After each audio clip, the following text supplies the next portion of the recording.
ഓർമ്മ ഓർമ്മ എന്ന് പറയുന്നത് എന്താണ്?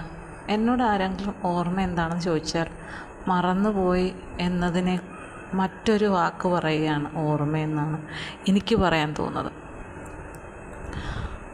കാരണം മറന്നു പോകാനായിട്ടുള്ളവയാണ് കഴിഞ്ഞ കാലങ്ങളെല്ലാം തന്നെ, അല്ലേ? കഴിഞ്ഞ കാലം ഇപ്പോൾ എന്ത് സംഭവിക്കുന്നു എന്നുള്ളതാണ് നമ്മുടെ ജീവിതത്തിലെ പ്രധാനം. കഴിഞ്ഞു പോയതെല്ലാം ഒരു ഓർമ്മ മാത്രമാണ്. ആ കഴിഞ്ഞു പോയ എന്ത് കാര്യവും നമ്മുടെ ഓർമ്മയാണ്. അതുപോലെ തന്നെ അതുമായി ബന്ധപ്പെട്ട ഒന്നാണ് മറവി എന്ന് പറയുന്നത്, അല്ലേ? മറക്കുവാൻ പറ്റുന്നത് അത് നമുക്ക് കിട്ടുന്ന ഏറ്റവും വലിയൊരു വരദാനമാണ്. മറക്കാൻ പറ്റാത്ത ഒരവസ്ഥയെന്ന് പറഞ്ഞാലൊന്ന് ആലോചിച്ച് നോക്കി. എന്തൊക്കെ സംഭവിച്ചാലും നമ്മുടെ ജീവിതത്തിൽ സംഭവിക്കുന്ന എല്ലാ കാര്യങ്ങളും നമുക്ക് എന്ന് ഓർത്ത് ഇരിക്കുക തന്നെ ചെയ്യുന്നു, ഒന്നും മറക്കുന്നില്ല.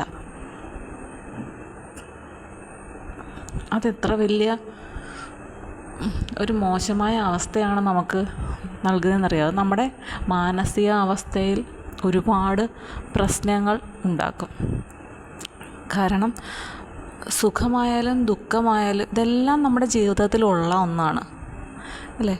കഴിഞ്ഞു പോയതിനെ കഴിഞ്ഞ കാര്യമായി മാത്രം കണ്ടുകൊണ്ട് ജീവിക്കുവാൻ കഴിയുക എന്നുള്ളത് ഏറ്റവും വലിയ ഒരു കാര്യമാണ്. പക്ഷേ അത്ര എളുപ്പത്തിൽ നടക്കുന്ന കാര്യം അല്ല. അത് എല്ലാവർക്കും ഒട്ട് നടക്കുകയില്ല. പക്ഷേ അങ്ങനെ ചിന്തിക്കുവാൻ തുടങ്ങിയാൽ അത് നമ്മുടെ ജീവിതത്തിൻ്റെ വലിയൊരു വിജയമായിരിക്കും, അല്ലേ? തീർച്ചയായിട്ടും അങ്ങനെയാണ്. നമ്മൾ കഴിഞ്ഞതിനെക്കുറിച്ച് ഓർത്ത് വിഷമിക്കുക, അത് ഏറ്റവും വലിയൊരു മണ്ടത്തരം തന്നെയാണ്. കഴിഞ്ഞത് കഴിഞ്ഞ്, പാസ്റ്റാണ്. അറ്റ് പ്രസൻറ്റ് ഇപ്പോൾ നമുക്ക് എന്താണ് ചെയ്യാൻ പറ്റുന്നത്, ഇപ്പോഴെന്ത് സംഭവിക്കാതിരിക്കാൻ നോക്കാം, അല്ലെങ്കിൽ ഇപ്പോൾ എത്ര നന്നായിട്ടിരിക്കാൻ നോക്കാം എന്നൊക്കെയുള്ള ശ്രമങ്ങളുണ്ടല്ലോ, അതാണ് ഏറ്റവും വലുത്. അതിന് വേണ്ടിയിട്ടാണ് നമ്മൾ ശ്രമിച്ചുകൊണ്ടേയിരിക്കുന്നത്. അല്ലാതെ കഴിഞ്ഞു പോയ കുറേ കാര്യങ്ങളെ ഓർത്തിട്ട് വിഷമിച്ചുകൊണ്ടേയിരിക്കുക എന്ന് പറയുന്നതും കഴിഞ്ഞു പോയ കാലത്തെക്കുറിച്ചും നഷ്ടപ്പെട്ട കുറേ സൗഭാഗ്യങ്ങളെക്കുറിച്ചും ഒക്കെ ഓർത്ത് ഇന്നത്തെ ജീവിതം വെറുതെ കളയേണ്ട ഒരു കാര്യവും നമ്മുടെ ജീവിതത്തിലില്ല. നമുക്കൊന്ന് നഷ്ടപ്പെടുന്നുണ്ടെങ്കിൽ അത് നഷ്ടം തന്നെയാണ്, സമ്മതിച്ചു. പക്ഷേ നമുക്ക് ഏതെങ്കിലും രീതിയിലൊരു നേട്ടം കിട്ടിയിട്ടുണ്ടാവും. അത് ഒരു നഷ്ടം ഉണ്ടായാൽ മറ്റൊരു നേട്ടം നമുക്ക് തന്നിരിക്കും. നഷ്ടപ്പെടുന്നത് എല്ലാത്തിനും വില ഉള്ളത് തന്നെയാണ്. അതൊരു ജീവൻ്റെ വിലയാവാം, അല്ലെങ്കിൽ മറ്റെന്തും ആയിക്കൊള്ളട്ടെ. നഷ്ടപ്പെടുന്നത് വളരെ വലിയ കാര്യമാണ്. അപ്പം നമ്മളുടെ ജീവിതത്തിൽ ഇപ്പോൾ ഓരോ പ്രായവും, അതായത് ഓരോ വർഷവും നമുക്ക് ഓരോ വയസ്സ് കൂടുകയാണ് ചെയ്യുന്നത്, അല്ലേ? അപ്പോൾ നമ്മൾ ആ വയസ്സ് കൂടുന്ന ഒരവസ്ഥയെ നമ്മളെല്ലാവരും സന്തോഷത്തോടു കൂടിയാണ് വരവേൽക്കുന്നത്, അല്ലേ? ബർത്ത്ഡേ എന്ന് പറയുമ്പോൾ എല്ലാവരും വിഷ് ചെയ്യുന്നു, സന്തോഷത്തോടു കൂടി കഴിയുന്നു, മധുരം നൽകുന്നു, അല്ലേ? അങ്ങനെയൊക്കെയാണ് നമ്മൾ അതിനെ ആഘോഷിക്കുന്നത്, നമ്മൾ ജനിച്ച ദിവസം. അങ്ങനെ ഒരു വർഷം അല്ലെങ്കിൽ ഒരു വയസ്സ് നമുക്ക് കൂടുന്നു. നമുക്ക് ഈ ഭൂമിയിൽ ജീവിക്കാൻ ഇനിയും ഒരു വർഷം കൂടെ കുറവാണ് എന്ന് നമ്മളെ ബോധ്യപ്പെടുത്തുക കൂടിയാണ് ചെയ്യുന്നത്. പക്ഷെ നമ്മളത് ആരുടെയായാലും ബർത്ത്ഡേ നമ്മൾ ആഘോഷിക്കുകയാണ് ചെയ്യുന്നത്, അല്ലേ? അപ്പോൾ അത്തരത്തിൽ ചിന്തിച്ചുകൊണ്ട് എല്ലാം സന്തോഷത്തോടു കൂടി നേരിട്ടുകൊണ്ട് മുന്നോട്ട് പോയാൽ വളരെ നല്ലതായിരിക്കില്ലേ? അപ്പോൾ ഓർമ്മയെക്കുറിച്ച് പറയുകയാണെങ്കിൽ നമുക്ക് ഓർക്കുമ്പോൾ വളരെ സന്തോഷം തോന്നുന്ന ഓർമ്മകളുണ്ട്, ഒരുപാട് ദുഃഖം നൽകുന്ന ഓർമ്മകളുണ്ട്, അല്ലേ? നമുക്ക് ഓർത്തോർത്ത് സന്തോഷിക്കാൻ ആയിട്ട് ഞാനീ പറയുമ്പോൾ ഈ കേൾക്കുന്ന ആരെങ്കിലും ഒക്കെ ഉണ്ടെങ്കിൽ എല്ലാവരും ഒന്ന് ചിന്തിച്ച് നോക്കൂ. നമുക്ക് എപ്പോഴും ഓർത്താൽ ഏറ്റവും അധികം സന്തോഷിക്കുന്ന കാര്യം എന്താണ്? അതുപോലെ തന്നെ നമുക്ക് ഓർക്കുമ്പോൾ ഏറ്റവും അധികം വിഷമിപ്പിക്കുന്ന കാര്യം എന്താണ്? ജസ്റ്റ് ഒന്ന് വെറുതെ ഒന്ന് ഓർത്തിരിക്കുക, അല്ലേ? അപ്പം അത് ഒത്തിരി കാര്യങ്ങളുണ്ടാവും, പക്ഷേ ഏതെങ്കിലും ഒന്നിന് വലിയ പ്രാധാന്യം ഉണ്ടാവും നമ്മുടെ ജീവിതത്തിൽ. അപ്പോൾ ഞാൻ ഇന്നത് പറയാനുള്ള കാര്യം എന്ന് പറഞ്ഞാൽ, TP ചന്ദ്രശേഖരൻ, അദ്ദേഹത്തെ എല്ലാവർക്കും ഓർമ്മയുണ്ടാവും. അപ്പോൾ അദ്ദേഹം 2012 അദ്ദേഹം മരിക്കുന്നത്. ഈ മെയ് മാസം 4 രാത്രിയിൽ. മരണം എന്ന് പറയാൻ പറ്റില്ല, വെട്ടിക്കൊലപ്പെടുത്തുകയാണ് ചെയ്തത്. അപ്പോൾ അദ്ദേഹത്തിനൊരു സ്മാരകം ഉണ്ടാക്കിയിട്ടുണ്ട്. അതിൽ അദ്ദേഹം അന്ന് ഉപയോഗിച്ച വസ്തുക്കളെല്ലാം സൂക്ഷിച്ചു വെച്ചിട്ടുണ്ട്. അദ്ദേഹം ഉപയോഗിച്ച വാഹന സഹിതം. ഭാര്യ അതിൻ്റെ അടുത്ത് വിതുമ്പി നിൽക്കുന്നത് നമുക്ക് ഫോട്ടോ പത്രത്തിലുണ്ട്. അപ്പോൾ അവിടെ എത്തുന്ന ഓരോരുത്തർക്കും അത് കാണുമ്പോൾ സങ്കടം തോന്നും. പക്ഷേ അത് കാണുമ്പോൾ തൻ്റെ നഷ്ടത്തെക്കുറിച്ച് ഓർത്ത് വേദനിക്കുന്ന ഹൃദയമെന്ന് പറയുന്നത് അദ്ദേഹത്തിൻ്റെ ഭാര്യയുടെ, അതായത് KK രമയുടെ ഒരു മനസ്സ് മാത്രമാണ്. അവരുടെ മനസ്സിൻ്റെ വേദന, അവരുടെ ആ നഷ്ടം, അവർക്ക് നഷ്ടപ്പെട്ട ആ ജീവിതം, പഴയ കാര്യങ്ങൾ, എന്നുവെച്ചാൽ തൻ്റെ ഭർത്താവും ഒപ്പമുള്ള ആ കുറേ സന്തോഷ നിമിഷങ്ങൾ, അതിൻ്റെ എല്ലാ ഓർമ്മകൾ, അദ്ദേഹം അവരെ എന്നും ഇങ്ങനെ വേദനയിൽ നിലനിർത്തുക തന്നെ ചെയ്യും. അവരൊരുപാട് പോരാടിയിട്ടുണ്ട് ഈ ഒരു പ്രശ്നവുമായി ബന്ധപ്പെട്ട്. കുറേ പേരെല്ലാം പിടിച്ച് ജയിലിലിട്ടിട്ടുമുണ്ട്. ആ ആളുകളെയൊക്കെ തിരിച്ച് ഇറക്കാനായിട്ട് പല ശ്രമങ്ങളും നടന്നിട്ടുണ്ട്. അങ്ങനെ പല പല കോലാഹലങ്ങൾ നടക്കുന്നുണ്ട്. എന്തായാലും എന്തിനു വേണ്ടിയാണ് ഇങ്ങനെ ഒരു ജീവൻ എടുക്കുന്നത് എന്ന് ചോദിച്ചാൽ എന്തായിരിക്കും ഉത്തരം? ആരുടെയൊക്കെയോ എന്തൊക്കെയോ ചിന്താഗതിയിൽ ഉദിക്കുന്ന ബുദ്ധിശൂന്യതയാണ് ഇത്തരത്തിലുള്ള കാര്യങ്ങളൊക്കെ ചെയ്യാനായിട്ട് പ്രേരിപ്പിക്കുന്നതെന്നാണ് എനിക്ക് തോന്നുന്നത്. കാരണം ആര് തെറ്റ് ചെയ്താലും പിടിക്കപ്പെടും, അത് ഉറപ്പ് കാര്യമാണ്. ഇപ്പോൾ അദ്ദേഹത്തിനെ വെട്ടിക്കൊന്നു, കൊന്ന ആളുകളെയൊക്കെ പിടിച്ചു. പക്ഷേ അവർക്കാർക്കും തന്നെ അദ്ദേഹം മരിക്കുന്നതിലൂടെ പ്രത്യേകിച്ച് പ്രയോജനങ്ങളൊന്നും ഉണ്ടാവില്ല. ഉണ്ടോ? അങ്ങനെ അവർക്ക് പ്രയോജനം ഉണ്ടാകും എന്നുണ്ടെങ്കിൽ തീർച്ചയായിട്ടും ആ കൊലപാതകം ചെയ്തവരൊന്നും ആ കൊലയ്ക്ക് മുൻകൈ എടുത്ത് വരില്ല. അവർ മറ്റാരെങ്കിലുമേ ഏൽപ്പിക്കുള്ളൂ. സ്വാഭാവികമല്ലേ? അപ്പോൾ അവർക്കല്ലായിരുന്നു അദ്ദേഹത്തിൻ്റെ മരണം കൊണ്ട് നേട്ടമുണ്ടാക്കേണ്ടത്, മറ്റു ആർക്കോ ഉണ്ടാക്കണമായിരുന്നു ആ നേട്ടം. അപ്പം ഒരു നിസ്സാര കാര്യത്തിനല്ല അദ്ദേഹത്തിൻ്റെ ജീവൻ എടുത്തിരിക്കുന്നത്.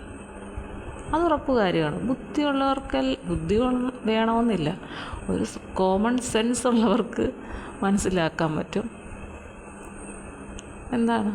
അതൊരിക്കലും ഒരു നിസ്സാര കാര്യത്തിനല്ല. അദ്ദേഹം ജീവിച്ചിരുന്നാൽ മറ്റാർക്കൊക്കെയോ അല്ലെങ്കിൽ മറ്റൊരാൾക്കോ എന്തോ ഒന്ന് മോശം സംഭവിക്കും. അവരുടെ ജീവിതത്തെ ബാധിക്കുന്ന എന്തോ ഒന്ന് സംഭവിക്കും, അല്ലേ? അതുകൊണ്ടാണ് തീർച്ചയായിട്ടും അദ്ദേഹത്തിൻ്റെ ജീവനെടുത്തത്. അല്ല അദ്ദേഹത്തിനെ വെറുതെ ജീവിതാവസാനം വരെ വെറുതെ കട്ടിലിൽ കിടത്തിയാൽ മതി, അദ്ദേഹം ജീവിച്ചിരുന്നാലും കുഴപ്പമില്ല, മറ്റു ശല്യം ഒത്തിനൊന്നും വരരുത് എന്നുണ്ടെങ്കിൽ ആ രീതിയിലുള്ള മുറിവുകളെ അദ്ദേഹത്തിന് ശരീരത്തിൽ കൊടുക്കും. പക്ഷേ ഇത്രയും അന്നൊക്കെ പറയുന്ന കേൾക്കാമായിരുന്നു, 52 കെട്ട് 54 കെട്ട്, അങ്ങനെ ഒന്ന് ആലോചിച്ച് നോക്ക്. ഒരു മനുഷ്യ ശരീരം, ജീവനുള്ള ഒരു മനുഷ്യനെ ഇങ്ങനെ ഇത്രയധികം വെട്ടുകൾ നൽകി കൊലപ്പെടുത്തി, അല്ലേ? അതുവഴി ആർക്കോ ഒരാൾക്ക് അല്ലെങ്കിൽ ഒരു കൂട്ടം ആളുകൾക്ക് വളരെ സന്തോഷം ലഭിച്ചു. പക്ഷേ ഒരു കുടുംബത്തിൻ്റെ നാഥനെയാണ് ആ കുടുംബത്തിന് നഷ്ടപ്പെട്ടത്. ആ നഷ്ടം നികത്താൻ അല്ലെങ്കിൽ അവരുടെ ആ ദുഃഖത്തിന് ഒരു മറുപടി നാളെ കാലം കാത്തു വച്ചിട്ടുണ്ട് ഇത് ചെയ്തവർക്കായിട്ട്. ഇന്ന് ഇവരനുഭവിക്കുന്ന വേദനയുടെ എത്രയോ ഇരട്ടി ഈ ആളുകൾക്ക് ലഭിക്കും. അങ്ങനെ അതുമാത്രമല്ല, ഇങ്ങനെ ഒരാളെ ജീവൻ എടുത്ത് ഒരു കുടുംബത്തെ അനാഥമാക്കിയിട്ട് ഈ ആളുകൾക്ക് എങ്ങനെ സമാധാനമായിട്ട് ജീവിക്കാൻ പറ്റും? എത്ര നാൾ സമാധാനമായിട്ട് ജീവിക്കാൻ പറ്റും? നാളെ ഈ പറയുന്ന ആളുകളുടെയും ജീവൻ ഒരുപക്ഷെ ഇത്തരത്തിൽ ഗുണ്ടകളുടെ കത്തിക്ക് ഇരയാവാനുള്ളതായിരിക്കാം. അല്ലെങ്കിൽ അവർക്കുമുണ്ടല്ലോ മക്കൾ, കുടുംബാംഗങ്ങളൊക്കെ, അവർക്കുമൊക്കെ ഇങ്ങനെയൊക്കെ സംഭവിക്കാം. പിന്നെ ഇതിനു വേണ്ടി ഇറങ്ങിത്തിരിക്കുന്ന കുറേ ഗുണ്ടകളോ ഗുണ്ടത്തലവനോ ആരും ആയിക്കൊള്ളട്ടെ, അവർക്കൊക്കെ അവരുടെ ജീവിതത്തിൽ എന്ത് സന്തോഷമാണ് ഉണ്ടാകുന്നത്, എന്ത് നേട്ടമാണ് ഉണ്ടാകുന്നത്? അവർക്ക് കുറേ പണം ലഭിക്കുമായിരിക്കും. ആ പണം കൊണ്ട് അവരുടെ ചുറ്റുമുള്ള ആളുകൾക്ക് സന്തോഷത്തോടു കൂടി ജീവിക്കാൻ പറ്റും എന്നൊക്കെയായിരിക്കും. പിന്നെന്താണ്, ഒരു ഗുണ്ടയെ നാട്ടുകാർ മുഴുവൻ പേടിക്കും. ഏതൊരാളും പേടിക്കും. ഒരാളെ ഭയപ്പെടുത്തുന്ന രീതിയിൽ ജീവിക്കുന്നതാണോ, അല്ലെങ്കിൽ മറ്റുള്ളവരെ ഭയപ്പെടുത്തുന്ന രീതിയിൽ ജീവിക്കുന്നതാണോ നല്ലത്? അതോ എല്ലാവർക്കും സ്നേഹിക്കുന്ന അല്ലെങ്കിൽ സ്നേഹിക്കപ്പെടുന്ന ഒരാളായി ജീവിക്കുന്നതാണോ നല്ലത്? പണമാണോ വലുത്? മനസ്സമാധാനമാണോ വലുത്? ഇതൊക്കെ നമ്മൾ ഓരോ മനുഷ്യരും ചിന്തിക്കേണ്ട കാര്യമാണ്. ഈ സമയത്ത് ഇപ്പോൾ അവരെല്ലാവരും ജയിലിലുണ്ട്. അവരെ വിളിച്ചിരുത്തി കുറേ ഉപദേശങ്ങൾ കൊടുത്താൽ ഒരിക്കലും അവർക്കതൊന്നും മനസ്സിലാവണമെന്നില്ല. അവരിറങ്ങുന്നത് അടുത്ത കൊലയ്ക്ക് വേണ്ടിയിട്ടാവാം. പക്ഷേ ഇതെല്ലാം അടങ്ങുന്ന ഒരു സമയമുണ്ട്.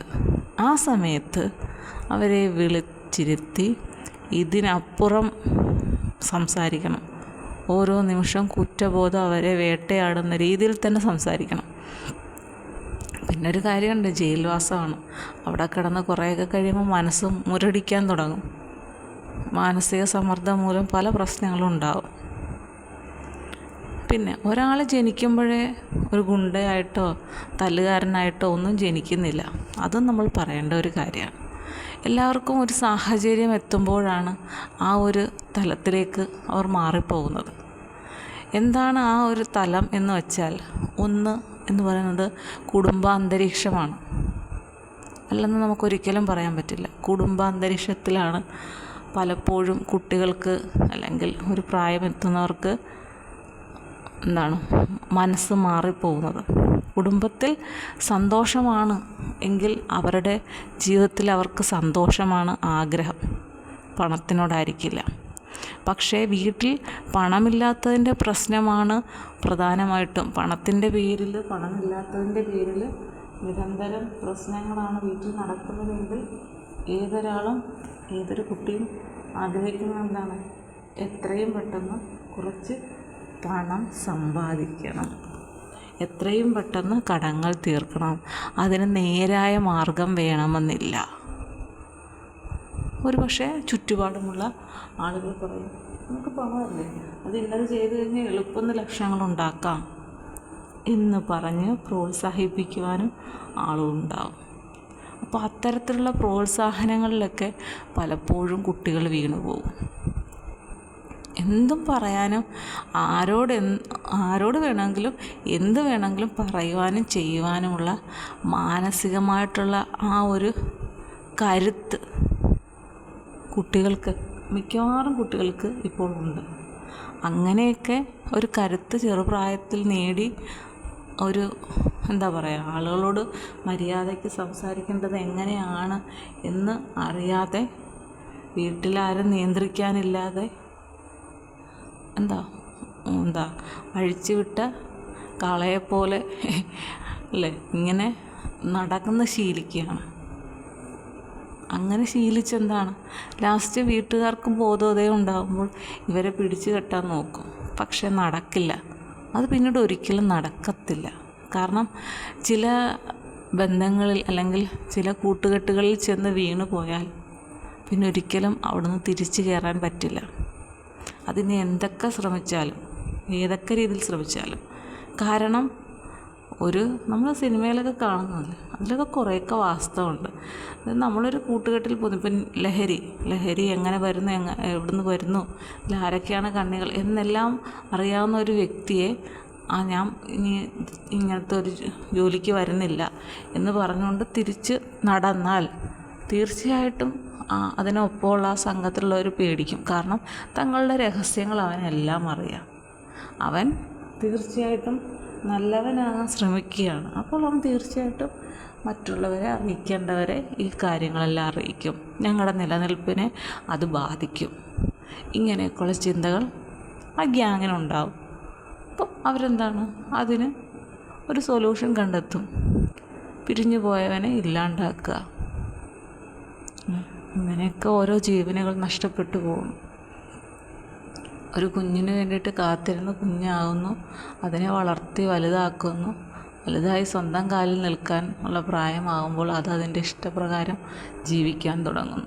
പിന്നീട് ഈ ജന്മം നൽകിയ അച്ഛനും അമ്മയ്ക്കും നേരെ അവർ വിരൽ ചൂണ്ടുന്നു.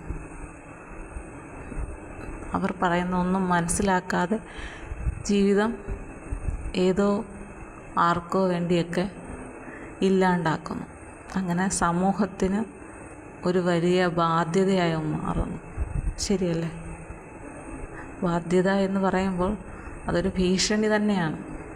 സമൂഹത്തിന് ആവശ്യമില്ലാത്ത ഒരാളാണ്. സമൂഹത്തിന് ഏറ്റവും കൂടുതൽ ദോഷം ചെയ്യുന്ന ഒരു വ്യക്തിയായി മാറുകയാണ് അയാൾ. ശരിയല്ലേ?